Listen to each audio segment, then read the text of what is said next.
From the Home Slice News Center, this is the Daily Slice for Friday, March 3rd, 2023.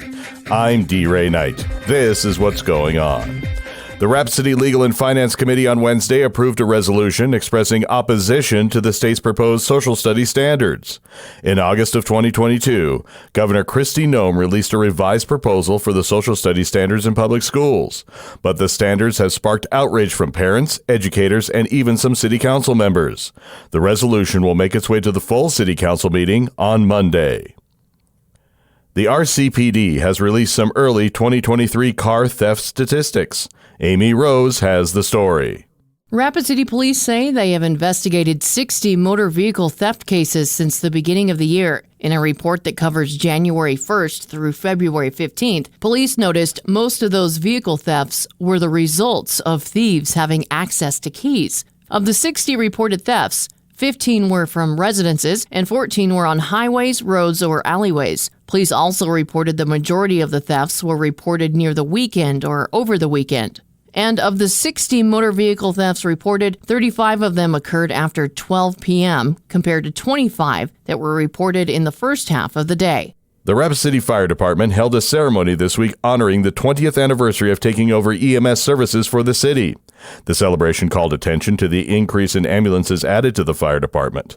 Originally, RCFD only had 6 ambulances, but over the years that number has grown to 15. EMS Chief Brent Long called attention to the age of some of the older ambulances, mentioning that they've been well maintained since they went into service in 2003. Long says he's optimistic about the future of the fire department and EMS's role in it. In national and international news, German Chancellor Olaf Scholz is visiting the White House on Friday for a private meeting with President Joe Biden. Both allies have been increasingly vocal about their concerns that China may step off the sidelines and supply weapons to Russia for its invasion of Ukraine. Such a step could dramatically change the war's trajectory by allowing Moscow to replenish its depleted stockpiles. China is Germany's top trading partner, and European nations have generally been more cautious than the United States in taking a hard line with Beijing. However, there are signs that may be shifting as global rivalries grow more intense. 2 Americans have been arrested on charges of selling tech to Russia. Amy Rose has the details.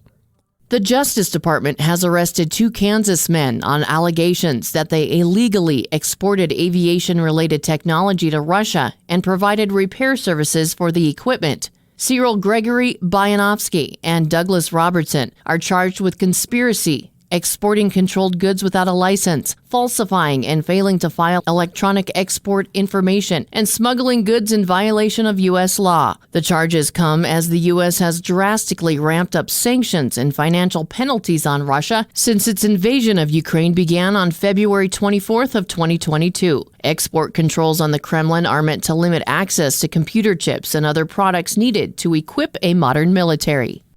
The U.S. Environmental Protection Agency is ordering rail operator Norfolk Southern to begin testing for dioxins in the area where a train carrying toxic chemicals in Ohio derailed. Elected officials and residents in East Palestine have been questioning why there's not been testing for dioxins, a harmful collection of chemicals that may have been released into the air when officials burned off vinyl chloride in the rail tank cars. Scientists say burning vinyl chloride can indeed generate highly toxic dioxins, some of the most dangerous human-made compounds.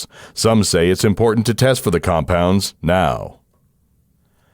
Your weather forecast from the Home Slice Weather Center. Cloudy with snow showers and a high of 39. Snow possible tonight with a low of 22. Saturday and Sunday, expect highs in the low 40s.